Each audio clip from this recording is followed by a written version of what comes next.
ሰባት አጥፊ ወንጀሎችን ተጠንቀቁ ብለዋል። ያ ማለት በእስልምና ሰዎችን ለጥፋት የሚዳርጉ ከበባድ ተብለው የሚጠሩ ወንጀሎች ሰባት ብቻ ናቸው ለማለት አይደለም። እዚህ ጋር ሰባት ሲባል የተፈለገው ለሁለት ነገር ነው። አንድ በቦታው በስፍራው መልእክተኛው ስለ ሰባት ነገር ማስተማር ስለፈለጉ እነዚህን ሰባቱን ተጠንቀቁ ብለው ገልጸዋል ማለት ነው። ሁለተኛ ደግሞ ካልሆነ በዋነኝነት ቅድሚያ ትኩረት ሊሰጣቸው የሚገቡት እነዚህ ሰባቱ ስለሆነ እንጂ ሰውን ለጥፋት የሚዳርጉት ሰባት ብቻ አይደሉም፣ እጅግ ብዙ ናቸው። ኢማም ሸምሱዲን አልዛሃቢ ሙአሪኹል ኢስላም ረሂመሁላሁ ረሕመተን ዋሲዓ አልከባኢር የሚል ኪታብ አለ። ታላቅ ወንጀሎችን ሰብስበው በኪታባቸው የዘረዘሩበት እዛ ላይ ወደ 70 የሚጠጉትን ጠቅሰዋል ማለት ነው። አብዱላህ ብኑ አባስም ረዲየላሁ ዐንሁማ ስንት እንደሆኑ ተጠቅሰው 70 ይደርሳሉ ብለዋል። በሌላ ዘገባ እስከ 700 ያሉበትም አለ። እዚህ ሐዲስ ላይ 7 ተብሎ ሲነገር ወይ በቦታው ማስተላለፍ የተፈለገው ስለ ሰባቱ ብቻ ስለሆነ ይሆናል። ማን ነው ሲባል አንዱ አሽርኩ ቢላሂ ዐዘ ወጀል በጌታ አላህ ላይ ማጋራት ተብሏል። ሁለተኛስ ወደ ኪታባችሁ ስትመለሱ ወቀትሉ ነፍስ ነፍስን መግደል፣ ግን ዝም ብሎ በልቁ አይደለም መግደል፣ አለቲ ያችኛዋን ብሎ ይገድበዋል። ሐረመ አላህ እርም ያደረገው ኢላ ቢልሐቅ በአግባቡ ቢሆን እንጂ ያለ አግባብ መገደሏን እርም ያደረጋትን ነፍስ ማጥፋት ከሆነ ከትላልቅ አጥፊ ወንጀሎች ነው። በአግባቡ ከሆነስ ወንጀል አይሆን። ሰውየው ሰው ገሎ ከሆነ የተገዳይ ቤተሰቦች አውፍታ ተጠይቀው ለሱ በፍጹም አፉ ማለት አንፈልግም ካሉ፣ ወይ የደም ካሳ ተጠይቀው የደም ካሳም አንቀበልም የልጃችንን ደም እንዳፈሰሰ የሱም ደም ይፍሰስ ካሉ፣ የዛኔ ምን ይሆናል? ቂሳስ በተሰራው ጥፋት ልክ ማመሳሰል ግድ ስለሚሆን የሸሪዓው ፍርድ ቤት ዳኛ ወይም ቃዲ የሞት እርምጃውን በሱ ላይ ይወስዳል። ያን ሰው ቢገለው ቃዲው ወንጀል ውስጥ አይገባም ማለት ነው። አሁን ያለ አግባብ አይደለም ያጠፋው፣ በአግባቡ ሸርዕ በሚጠይቀው መልኩ ነው። ወይም ሰውየው ለሞት የሚያበቃውን ወንጀል ሰርቶ ከተውበት በፊት ከነወንጀሉ እጅ ከፍንጅ ቢያዝስ ያ የወንጀሉ ቅጣት መገደል ሆኖ ከተገኘ በሸሪዓው ሚዛን ቢገደል ወቀትሉ ነፍስ የሚለው ውስጥ ገዳይ አይካተትም። እዚህ ጋር ወቀትሉ ነፍስ ያለ አግባብ ሸርዕ በማይፈቅደው መልኩ ነው ማለት ነው። ግልጽ ነው። ይሄ ከትላልቅ ወንጀሎች ነው። ሙእሚኖችን ሆን ብሎ አውቆ ተሳስቶ አይደለም ወይ ተገዶ አይደለም ወይ ሰክሮ አይደለም፣ ሆን ብሎ አስቦበት አውቆ የገደለ ሰው ምንድነው ጀዛኡ ሲባል ፈጀዛኡሁ ጀሃነም፣ የዚህ ሰው ምንዳው ጀዛኡ ጀሃነም እሳት መግባት ነው። ኻሊደን ፊሃ ደግሞም በውስጧ መዘውተር ነው። ሶስተኛ ወገዲበ አላሁ ዐለይህ አላህ በሱ ላይ ተቆጥቶበታል፣ የጌታው ቁጣ ይሰፍንበታል። አራተኛ ወለዐነሁ አይ አብዐደሁ አን ረሕመቲህ ከእዝነቱ ከራሕመቱ አርቆታል። ወአዐደ ለሁ ዐዛበን ዐዚማ ታላቅ የሆነ ቅጣትንም አዘጋጅቶለታል። ሙእሚኖችን ሆን ብሎ አውቆ ለሚገድል ማለት ነው። በእኛ እጃችን ሰበብ የሰው ነፍስ ከመጥፋት አላህ ይጠብቀን። አንድን ሰው ሆን ብሎ ያጠፋ የገደለ ሰው የዓለምን ሰው እንዳጠፋ ነው ይላል አላህ። ጥንትም ከበኒ እስራኤል ሕግ ጀምሮ የደነገኩት ነው በሃቢልና ቃቢል ሰበብ ይላል። ቃቢል በወንድሙ በሃቢል ላይ በቅናቻ መንፈስ ተነሳስቶ ያላግባብ ከገደለው በኋላ አላህ በበኒ እስራኤሎች ላይ ምን ሕግ ጻፈ? ሚን አጅሊ ዛሊከ ከተብና ዐላ በኒ እስራኤል አነሁ መን ቀተለ ነፍሰን ቢገይሪ ነፍስን አው ፈሳድን ፊል አርድ ይላል። ያለምንም ነፍስ ማጥፋት ወይ በምድር ላይ ለሞት የሚያበቃውን ወንጀል ሳይሰራ ያን ሰው ነፍሱን ማጥፋት መግደል ማለት ፈከአነማ ቀተለ ናሰ ጀሚዓ ሰውን ሁሉ እንደገደለ ነው አለ። ለምን? አንድን ነፍስም ያጠፋው በምክንያት አይደለም፣ ዝም ብሎ ነው፣ ወሰን አላፊ ነው። ስለዚህ ይህ ሰው ካመቸው የዓለምንም ሰው የማጥፋት አቅም ቢኖረው ኖሮ ያን ከማድረግ ወደ ኋላ አይልማ፣ እንደንያው ነው። ወመን አሕያሃ ሰበብ ሆኖ አንዲትን ነፍስ ከሞት የታደጋት ያተረፋት ሰው ደግሞ ፈከአነማ አሕየ ናሰ ጀሚዓ ሰዎችን ሁሉ ያው እንዳደረገ ነው። ለአንድ ነፍስ ሳይራራ ማን ነው ለአንድ ነፍስ በመራራት እንድትድን ሰበብ የሆነ ሰው ኢምካንያው አቅሙ ካለው ለዓለም ሰው ከማገልገል ወደ ኋላ አይልም የዓለምን ሰው ሁሉ ሕያው እንዳደረገ ነው የሚለው። ስለዚህ የሰውን ነፍስ እርምጃ ከመውሰድ ያለ አግባብ ልንቆጠብ ልንጠነቀቅ ይገባል። አምስተኛ ወአክሉ ማሊል የቲም የየቲምን ንብረት የየቲምን ገንዘብ ያለ አግባብ መብላት። ይሄም ሌላው አጥፊ ከሆኑ ከተላላቅ ወንጀሎች ነው። የቲም ማለት ወላጅ አባቱን ለአካለ መጠን ከመድረሱ በፊት በሞት የተነጠቀ ማለት ነው። ለምሳሌ አንድ ሰው ለአካለ መጠን ደረሰ የሚባለው 15 ዓመት ሲሞላው ከሆነ በእድሜ ከሄድን ከ15 ዓመቱ በፊት ወላጅ አባቱ ከሞተበት ያ ሰው ምን ይባላል? የቲም ተብሎ ይጠራል። ለአካለ መጠን እስኪደርስ ነው። ከዛ በኋላ የቲምነቱ ይነሳል ማለት ነው። ወላጅ እናቱን ግን በሞት ቢያጣ የቲም አይባልም። አባቱ ነውና ኃላፊነቱን ወስዶ የሚንከባከበው የሚያሳድገው። እንደ ቋንቋው የቲም የሚለው እናቱን ላጣ የሚያገለግለው ለእንስሳት ሲሆን ብቻ ነው። ነገር ግን ወደ ሰዎች ስንመጣ አባቱን ቀብለል ብሉግ ለአካለ መጠን ከመድረሱ በፊት በሞት የተነጠቀ የቲም ተብሎ ይጠራል። ወንድም ሆነ ሴትም ብትሆን ማለት ነው። የነሱን ገንዘብ በኃላፊነት ወስዶ የሚያስተዳድራቸው ሰው ያለ አግባብ የሚበላ ከሆነ አጥፊ ወንጀልን ፈጽሟል። ቁርአን ሲናገር በሱረቱ ኒሳ ኢነል ለዚነ ያእኩሉነ አምዋለል የታማ ዙልማ እነዛ የየቲሞችን ንብረት የየቲሞችን ገንዘብ ያለ አግባብ በበደል የሚመገቡ የሆኑ ሰዎች ኢነማ ያእኩሉነ ፊ ቡጡኒሂም ናራ እንደ ሐቂቃው እየበሉ ያሉት በሆዳቸው እሳትን ነው የሚለው።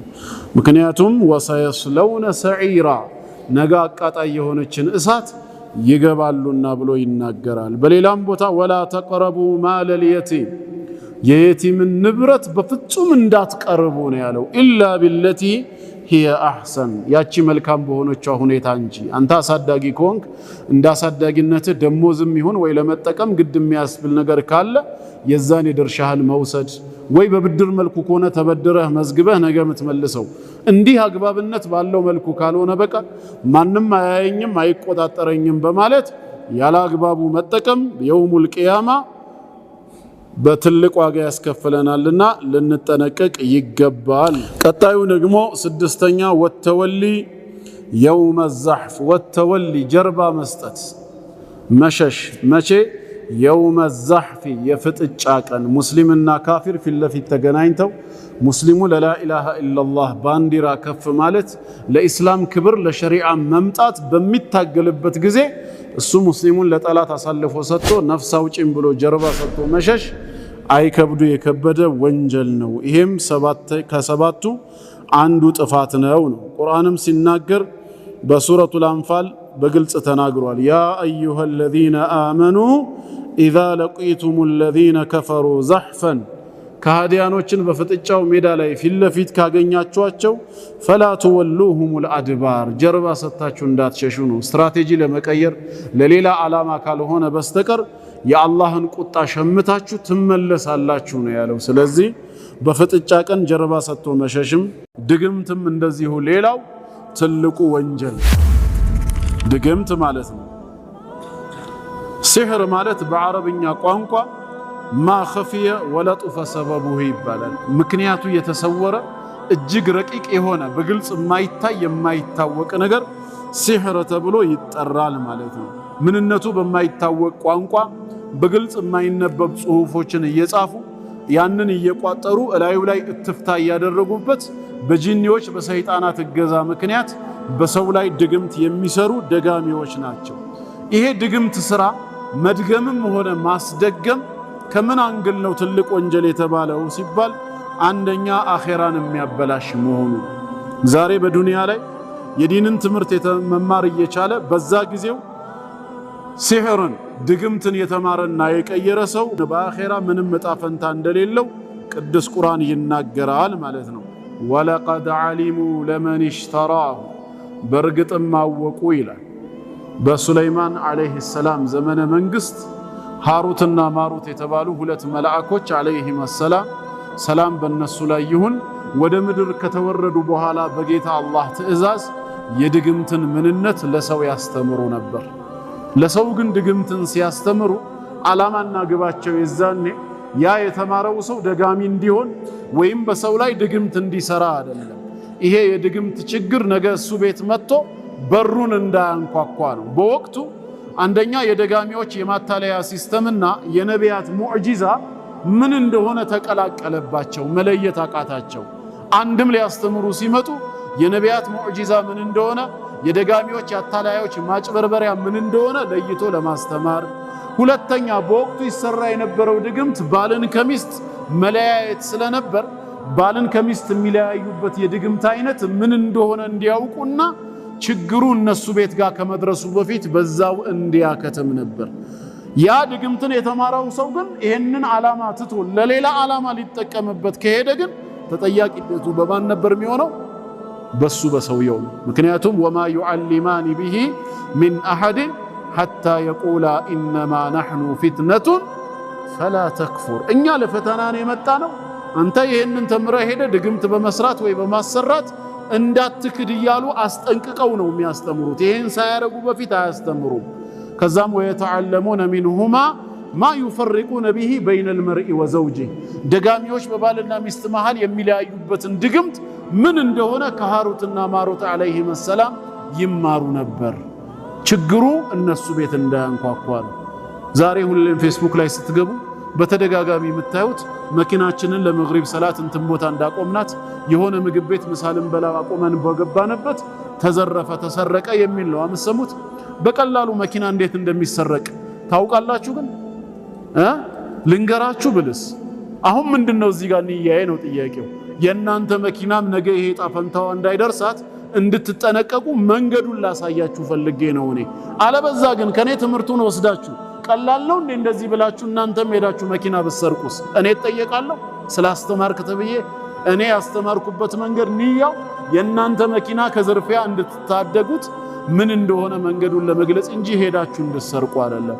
እነሱም ሃሩትና ማሩት ዓለይሂም ሰላም ይሄን ሲህሩ ተፍሪቅ ለህዝቡ ሲያስተምሩ የነበሩት ቤቱን ከችግር እንዲያጸዳ እንጂ ሄዶ ሌላ ቤት ላይ ችግር እንዲፈጥር አይደለም። ተግባባን?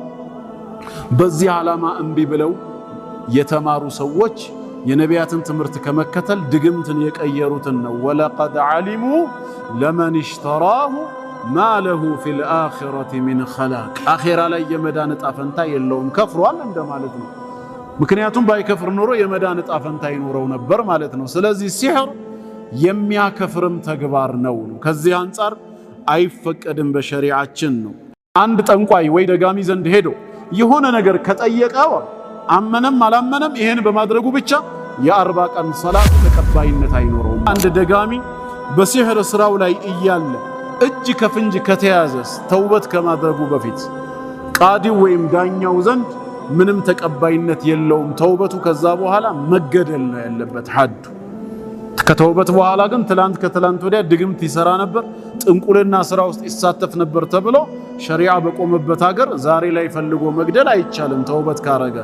ነገር ግን እዛው ላይ ተውበት ሳያደርግ ከተያዘ ግን ተውበት አድርጌያለሁ ቢልስ ወደ አላህ ነው እሱ የሚመለሰው። ከፈለገ አላህ ይቅር ይበለው፣ ካልሆነም ደግሞ ውሸታም ነው ብሎ ሊቀጣው ይችላል። ቃዲው ግን ህግ ማስፈጸም ስላለበት መገደል አለበት ማለት ነው። ምክንያቱም ማህበረሰብን የሚያበላሽ ስለሆነ ማለት ነው። እኛም ወደ እነሱ ዘንድ ከመሄድ ልንጠነቀቅ ይገባል። ረሱል ዓለይሂ ሰላቱ ወሰላም መን አታ ካሂነን ፈሰአለሁ አን ሸይእን ለም ትቅበል ለሁ ሰላቱን 40 የውማ፣ አንድ ጠንቋይ ወይ ደጋሚ ዘንድ ሄዶ የሆነ ነገር ከጠየቀው አመነም አላመነም ይሄን በማድረጉ ብቻ የ40 ቀን ሰላቱ ተቀባይነት አይኖረውም ማለት። 40 ቀን ሙሉ ይሰግዳታል። ነገር ግን 40 ቀን ሙሉ ሲሰግድ የ40 ቀን ሙሉ ሰላቱ መቅቡል አይሆንም፣ ምንዳ የሌለው ይሆናል ነው። ፈሰደቀሁ ቢማ የቁል አሉ። በሌላ ሐዲስ ላይ ደግሞ ጭራሽ ጠይቆት በጠየቀው ነገር እውነት ብሎ ተቀብሎ ከመጣ ፈቀድ ከፈረ ቢማ ኡንዚለ ዐላ ሙሐመድን ሰለላሁ ዐለይሂ ወሰለም፣ በነቢ ሙሐመድ ሰለላሁ ዐለይሂ ወሰለም ላይ በተወረደው ቁርአን ክዷል። ምክንያቱም ቁርአን ቁል ላ ያዕለሙ መን ፊ ሰማዋት ወልአርድ ልገይበ ኢለላህ፣ በሰማያትና ምድር ያለውን ሩቅ ሚስጥር ከአላህ በስተቀር ማንም አያውቅም ብሎ እያስተማረ አንተ ጠንቋዩ ያውቃል ብለህ እውነት ብለህ ካመንክ በወረደው ቁርአን ክደሃል ማለት ነው። ባይክድማ ኖሮ ጠንቋይም አያውቅም ነበር የሚለው። በትክክልም አያውቅም። ላለማወቁ እሱን ሄዶ መፈተኑም ወይም ደግሞ ልዩ ጥያቄ ማዘጋጀቱም እዛ ደረጃ አያደርሰንም። ሲምፕል የሆኑ መንገዶች አሉ። ሴትየዋ ጠንቋይ ወደፊት የሚሆነውን ነገር ያውቃል ብላ ልታማክረው ነው ሄደችው ወደ ቤቱ። ልክ እንደደረሰች ቅብቀባ ጀመረች። ስታንኳኳ ከውስጥ ወደ እሱ ማን ነው አላት። አሁን አይነ ልቦና ያለው ሰው ሐቁ ይበራለታል ማለት ነው። ማን ነው? እኔ ገና ወደፊት የሚሆነውን ነገር ትነግረኛለህ ታውቃለህ ብዬ እመጣለሁ፣ ጭራሽ ከቆርቆሮ ጀርባ በሩን የሚያንኳኳው ማን ነው ትላለህ? የሚያንኳኳውን ሰው ለይቶ ያላወቀ ስለ ሴትየዋ እጣ ፈንታ ምን ብሎ ሊነግራት ይችላል? ይሄ ተጨባጭ እውነታ ነው። እኛ እንኳን ከልምድ ተነስተን ማታ ቁጭ ባልንበት አርፍዶ ከገቡት ከቤተሰብ አካላቶች አንዱ ሲያንኳኳ እንዲማ የሚያንኳኳው ጀማል ነው እርግጠኛ ነን እንላለን። ባናየው እንኳን ከልምድ ተነስተን ጠንቋይ ምንድነው እውቀቱ ነው። የመሻይኾች ፈገግታ አስቂኝ ገጠመኞች የሚል ዌብሳይት አለ። እዛ ላይ ሸይኹል አልባኒ ረሂመሁላህ ሙሐዲሱል ዐስር ሙሐመድ ናስረዲን አልአልባኒ የገጠማቸው ተጽፎ አንብቤው ነው። አንዱ ሁሉን አውቃለሁ የሚል ጠንቋይ እኔና እርሱ እንፎካከር፣ እኔ ሁሉን አውቃለሁ ህዝብ ባለበት ፊት አላቸው። ይቅርብህ አንተ ምንም አታውቅም አሉት። አውቃለሁ ከፈለጉ ያዋርዱኝ፣ ህዝብ በተሰበሰበበት እንፎካከር አላቸው። ቸክ ሲልባቸው እንግዲያውስ ከኔ ጋር ለመወያየት ከፈለክ አንድ ሸርጥ አለኝ፣ ያን ከተስማማህ ነው አሉት። እሱም ደስ አለውና ፈማ ሁወ ምንድነው ሸርጦት ይንገሩኝ አላቸው። ሸይኹም ምን አሉ? ሱብሃንአላህ አሉ። አንተ ሁሉን አውቃለሁ ብለህ ከኔ ጋር ልትፎካከር ነው አይደል የመጣኸው? የኔን አንድ መስፈርት እንዴት ምንድነው ብለህ ጠይቀኛለህ? ለምን አላወቅከውም አሉት። ምክንያቱም እውቀትህ ሁለገብ ነው። ከኔ ጋር ግን ለመወያየት እኔ አንድ መስፈርት ሲባል እሱ በዚህ ጎን ይመጡብኛል ብሎ አላሰበም። በቃ ቶሎ መስፈርቱን ነግረውት ወይ ሰዓት ወይ ቦታ መርጠውለት ቀነ ቀጠሮ ሊሰጥ ነው። ፈማ ሁወ ምንድነው መስፈርቱት? የኔን አንድ መስፈርት ያላወቅክ ሰው ሁሉን አውቃለሁ እንዴት ትላለህ? ውይይቱ እዛው ቆመ ማለት ነው። አለቀ በቃ። ምን ያረጋል እንጂ እንደ ድሮ አንተ ሁሉን ታውቃለህ እስቲ ከነጎዳ ምን ይሆናል? እዛ ደረጃ ምን ወሰደን? ጠንቋይ አያውቅም በፍጹም ማለት ነው የፈለገ ቢሆን። ለዚህ ነው ለረሱል አለይሂ ሰላቱ ወሰላም እኔ የሩቅን ነገር አላውቅም ብለህ ንገራቸው ለህዝቦችህ። ባውቅማ ኖሮ አለ ወለው ኩንቱ አዕለሙ ልገይብ ገይብንማ ማውቅ ብሆን ኖሮ ምን ይከሰት ነበር አሉ። ቀጥሎ አየቱ ላይ ለስተክሰርቱ ሚነል ኸይር ከመልካም ነገር የኔ ዕጣ ፈንታ እንዲሆን በኔ ላይ ባበዛሁኝና ወማ መሰኒ የሱእ መጥፎ ጉዳት የሚባል ነገር በአካሌም በነፍስያዬም እኔን ባልነካኝ ነበር ቀድሜ ስለማውቀው። ግን ያለሁበት ተጨባጭ ደስታም እንደሚገጥመኝ ሁላ ሐዘንም ይከሰትብኛል።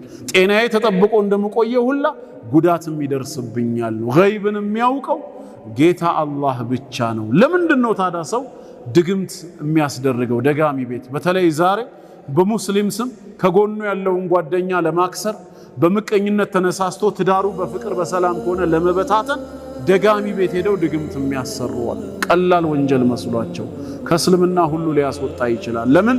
ድግምት የሚማሩትን ምን ብለው ነበር ሃሩትና ማሩት አለይሂ ሰላም ያስጠነቅቁት? ፈላ ተክፉር እኛ ለፈተና ነው የመጣነው እንዳትክድ ይሉታል። ክህደት ውስጥ የሚከት ተግባር ነበር ማለት ነው። ስለዚህ መጠንቀቅ አለብን ከመድገምም ከማስደገምም። ረሱል አለይሂ ሰላቱ ወሰላም ለይሰ ሚና ነው ያሉት፣ ከኛ አይደለም። መን ተጠየረ ገድን የሚያደርግ ለሰው አው ትጥይረ ለሁ ወይ ለሱም ያስደርግ እስቲ ገዴን ንገረኝ እያለ አው ሰሐራ ወይም የደገመ አው ሱሒረ ለሁ ወይ ያስደገመ ለሱ አው ተከሐነ ወይም የጠነቆለ አው ትኩሂነ ለሁ ወይም ያስጠነቆለ